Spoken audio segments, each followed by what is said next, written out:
its launch. David asks, "What do you think Drake's been doing the last couple of years?" Feels like a They've been feels like a getting big worse and more departure. expensive. Yeah, Huh. first off, no, seriously. First off, the prices have been going crazy. The prices are going crazy. Yeah. I do think Yeah. they've definitely gone. You know, I think I don't want to say like I think the height was like, you know, the Crosby Street Boys, who obviously none of them work there anymore. I think that was kind of big for my like obsession with Drake's. My obsession with Drake's will always be in terms of the ties and shirts. Because that's like tailoring is like 3-roll 2, like it's not that special to me, right? But I don't see you guys. Can you guys invite me, by the way? I'm Really? downloading game invite data. you. Do you want me to invite you again? No, I see you now. I think that you know, like the ties, pocket squares, and the scarves are like the big ticket items for me. Hey, because- we just all got 1200 glory. That's right. What's the they- update? I don't know. What? I I did don't know. not read the patch Because they had notes. bugs in the game. Bugs? And they fixed some of it. But anyway, with Drake's, it's like you know, I think that they're moving in a direction that is maybe what more of like what Michael Hill's ideal haberdashery is. You know, again, this goes back to like before, you know, Drake started out with ties, and then they started to carry shirts, and then they started to carry jackets and trousers and stuff. And so now it's like, okay, well, Michael Hill's wanted that kind of fleece jacket or the fucking crazy ass integral collar fucking weird ass collar. That thing is nuts, That man. is I don't get it. bad. I don't get That it. is a bricked fit, bricked item. That's bad. That's Yeah. it's not their best No, foot forward. no. Yeah. And I think that just because, you know, I don't want to be a I don't want to be an American idiot. a menswear designer or brand owner. I would love to be a store. Like if I were to be anything, I would love to be a store where I could like pick and buy things that That's I not a like. person. I would like to, or be like a made to measure. Like if I could come up with like what my house style is, and people come to me for that thing, that's cool. But I couldn't like to be like a ready to wear designer. I feel like there's just too much pressure to be interesting and to be you know, I don't think I have that much ideas, and clearly Michael Hill has the ideas, but like, you know, I think they're kind of losing what people like them for. You know, I think the things that are being kind of left over are the people that they've curated over the last couple of years, that like are now diehard fans who will buy whatever they want, which is kind of what a retail store does, right? Like you want to bring people in and they become, you know, diehard brand people. But it's also kind of reflective, and Kiyoshi, we've talked about this before too, of like, you know, how the casualization of menswear, right? Or of the world, where I'm sure Michael Hill knows that the future is not in ties, but in like casual outerwear and everything like that. And you know, yeah, Drake's better than other brands in the same price range. I'm not sure if they're better than the other brands in It the same price depends range. on the vertical, right? So like Yeah. I kind of feel like ties, yeah, I think they're, you know, for that price range tie, I feel like they're better than like if you were to go to a department store, if they're still around, and buy like Ferragamo or Brioni or Zegna ties. I mean, they're on the same price bracket. I do think Drake's has, I think, better designs for a certain kind of customer. But I think something like sweaters or their shirts are just kind of meh, and they're not too terribly exciting. They're a little overpriced. There's better deals to be had elsewhere. Um, and they're it's just not like super innovative things they're doing there. But then you get on the other high end of like their most expensive items like outerwear, and I do think they have some cool designs. I think probably about 3/4 of their outerwear usually looks really cool or has some neat colors or a great fabric, or some interesting design takes on like a gillet or like a wax cotton coat that yeah, obviously they're pulling from a barber. They're adding some other elements to it that makes it like a luxe version of that. And I think like that's a good place to look for stuff. Their suiting, I think, is whatever. There's a lot of competition for suiting, especially in ready to wear. I don't think obviously that the best deal for it. They at least try to pick interesting fabrics that you might not get anywhere else. So that's an advantage to them for that. But it's not the cheapest suiting you're going to find, and it's not. I think like the highest quality. If you want a more traditional suit, I think they make interesting suits like their games blazers and corduroy 5 pockets that they're doing right now that are washed. But even that, I feel like a more interesting version that is done cheaper and already all the time from like engineer garments, um, like their Bedford jackets. So I don't know. I mean, they continue to be interesting for their accessories, scarves, ties, pocket squares, and I always take a look at what their outerwear is doing. Um, Yeah, yeah, I mean, I'm not I can probably speak for Spencer and MJ, but we are not in a financial position to be buying anything from them ready to wear. Yeah, almost Um, everything I got from Drake's I got on like the final sales, sale. yeah, Yeah. final 50% off, whatever. I have a shirt from them I got when it was like I think it dropped to like $100. I was like, okay, this is where like I really wanted the multi. Like I think that the always like the best stuff from Drake is always the more interesting things. Yeah. Like Karachi was saying. Like I got the multi stripe, like the awning multi stripe shirt from them that I couldn't find at Ascot Chang. Like it was different, and I got that because it was cool. I only have the one shirt from Drake's. I got the lamb's wool cardigan because I like the design. Like I think that the older ones, they look so good. Like like not the lamb's wool sleeveless cardigans. I think they look way better than any other sleeveless cardigan I've ever seen from any other like place because it just looks old school to me, right? With the kind of shorter length and everything like that, and the bigger buttons and the patch pockets. The You know? wide placket is very good on that. Yeah, exactly. Mhm. And of course scarves and interesting designs, but like, I don't really have like a haberdasher, right? Like Spencer and I and MJ still buy vintage, Polo Ralph Lauren for pants or whatever, or vintage Brooks Brothers shirts because that's what we can afford. So I can't really say enough about like the quality, but in terms of come on, dude. Uh Alright. in terms of aesthetic wise and branding wise, I think they have lost a little bit of the fun that they saw from 2016. Obviously, the Jason Jules era, the Fred Castleberry era, which I feel like also has kind of ended, because of I don't know if anything happened, but Jason Effie Castleberry works more with.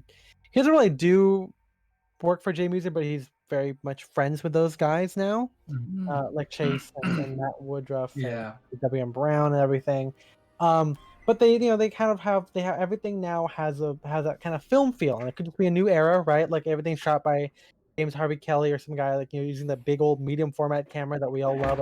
It looks very Polo Ralph Lauren, right, from like the '90s. That kind of aesthetic, country club, British countryside kind of thing. Um, and yeah, seeing it on models kind of loses it for me, personally. Because Uh, that was your big thing with Drake's and the art, like a lot of these brands that just shoot their salespeople. yeah, that is a absolutely a huge thing for me. Yeah. Um, and Looks like we just got somebody in, and it is Jay. Jay, How's it welcome, Jay. going? Thank you. Welcome. Hello. Um, and I think I don't say that I follow like trends, but I definitely like if I see a friend wearing something that I kind of know, I'm like, oh damn, I could wear that, like seeing Spencer wear like camo or whatever. I'm like, oh, I could do that. And so yeah, seeing Drake's move to like becoming a regular brand, just like I said about expanding on the idea of what his perfect idea of a haberdashery is, becoming less of like, oh, here's what old Michael's up to now. It's like a whole thing that kind of loses the appeal for me. Um, yeah.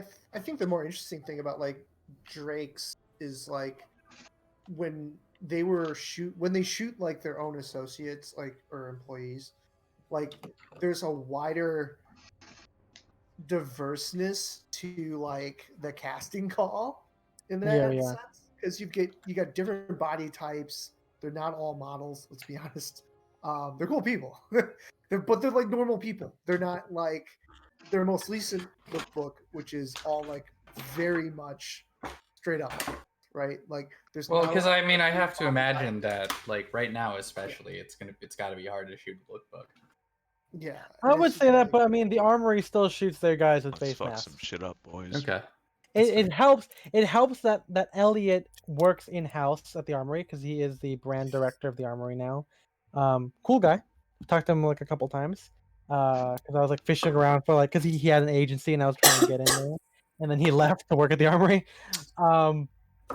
But yeah, no, it definitely helps in that regard. But yeah, like seeing more interesting silhouettes, and obviously there's not very many people of color who worked at Drake's, back in the days before. But seeing Will be there. I mean, there were some. I'm not saying that they're sinful, but I was like seeing like Will there and I'm saying seeing they're sinful, but for completely other reasons.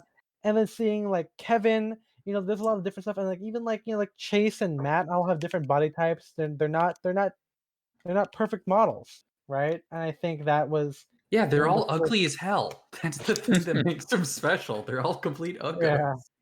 they're beautiful on the inside.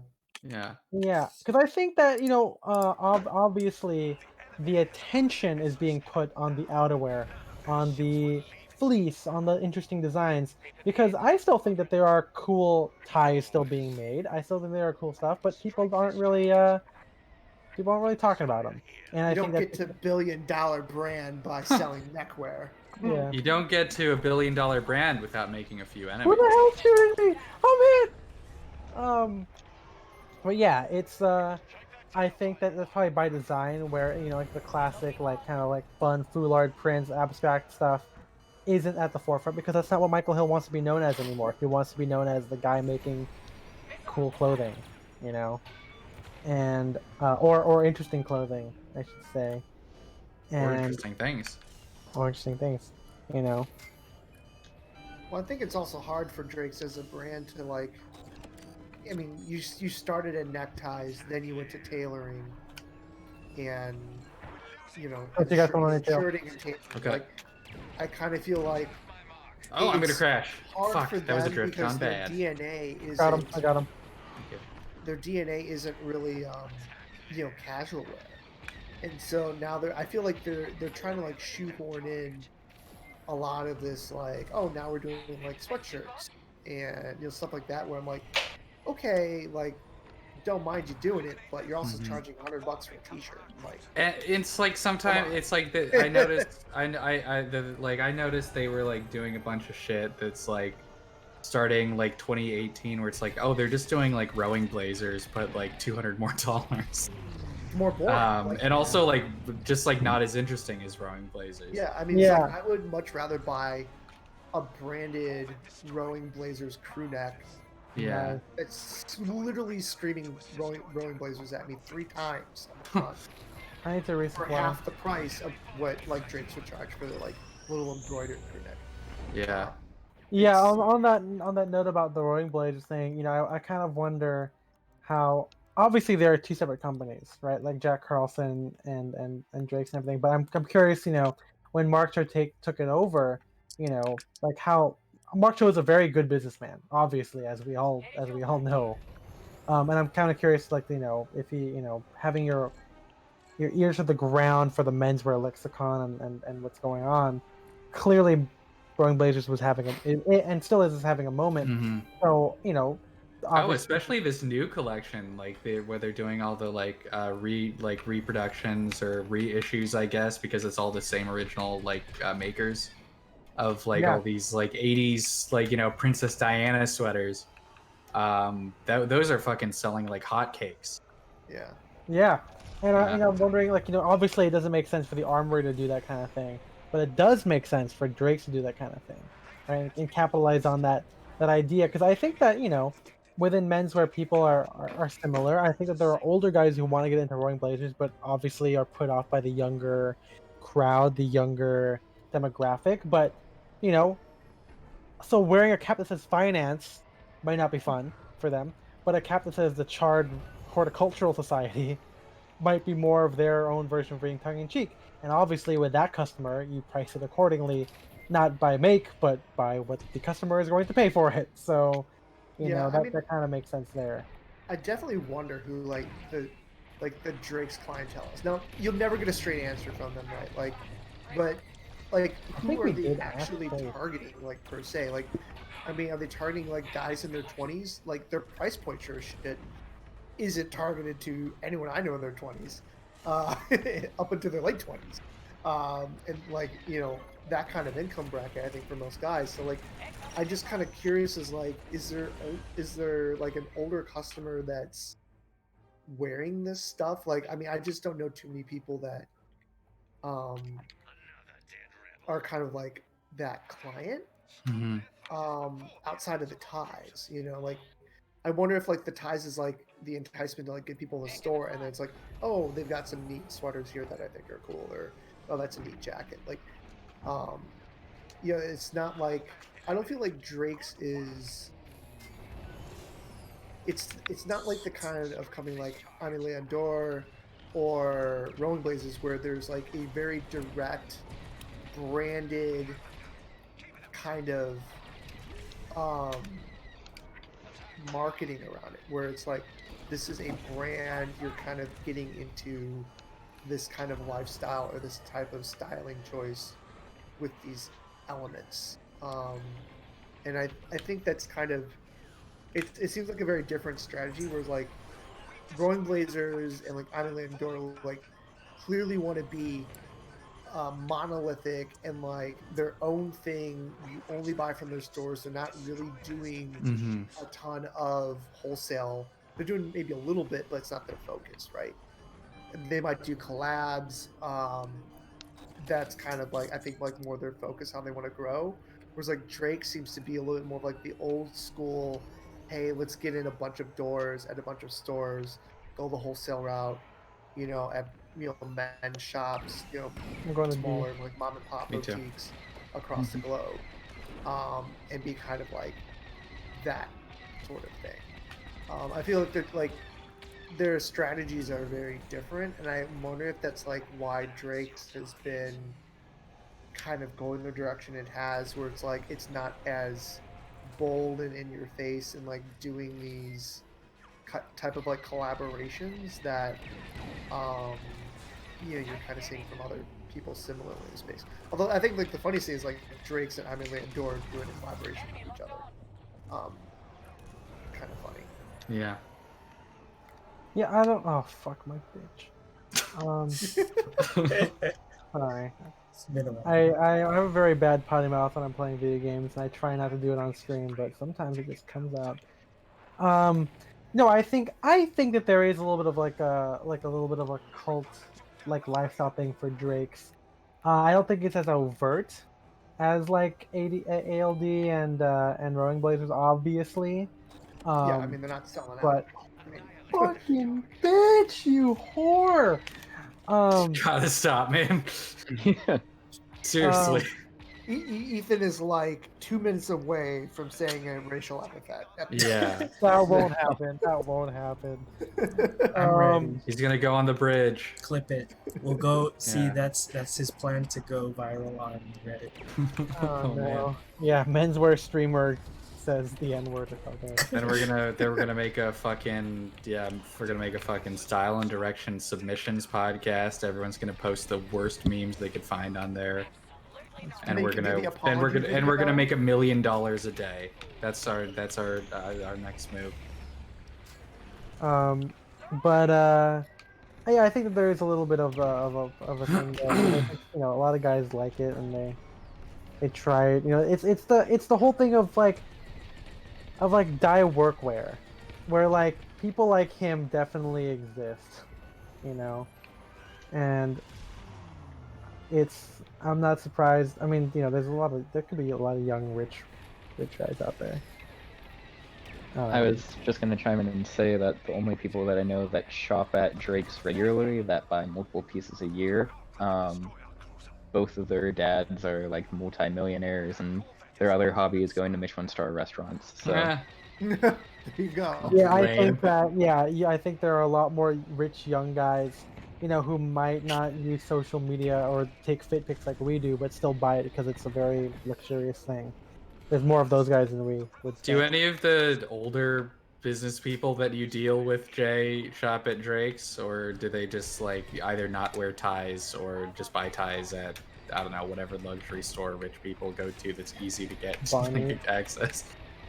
it depends. There's the more like corporate America types that are like, I'm gonna wear a suit but no tie because that makes me fun and casual. And then Yeah. there's the like, I want to be Gordon Gekko type guys who, like, oh, I care about clothes. yeah, and those, I mean, I never gotten like a tie conversation before, but those are the ones that I would assume would shop at places like Drake's or, somewhere along those lines. Yeah. Like, I One almost guy feel did like mention, those guys though would go to like Hermès or something. yeah, Print that's the tag. thing is, yeah, like more like mainstream, like luxury brands. Like, I know a couple of guys mentioned like Armani suits and this and Okay. that. So Yeah. yeah, not exactly, but I mean, it's also, I'm sure it's gonna be different based on what coast you're on. These days, anyway. yeah. I think a couple of the East Coast people. Because I was gonna say, like, I think I talked to someone about this, and it is like a lot of guys who do get ooh, who do get like who are rich and who want like something cool that's not Hermes, like who want to be younger and want like a cooler thing. Forgot, maybe it was Chase. This might be a while back, but I think Chase did say something like that. Yeah, I think they buy casual wear. Like, one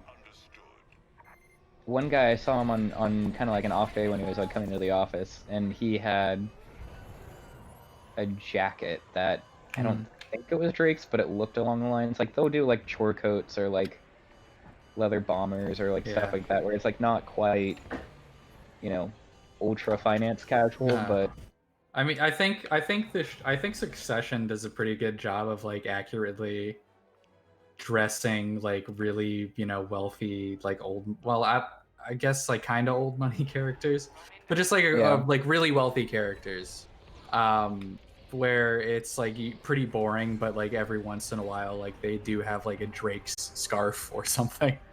Yeah. It's like, okay.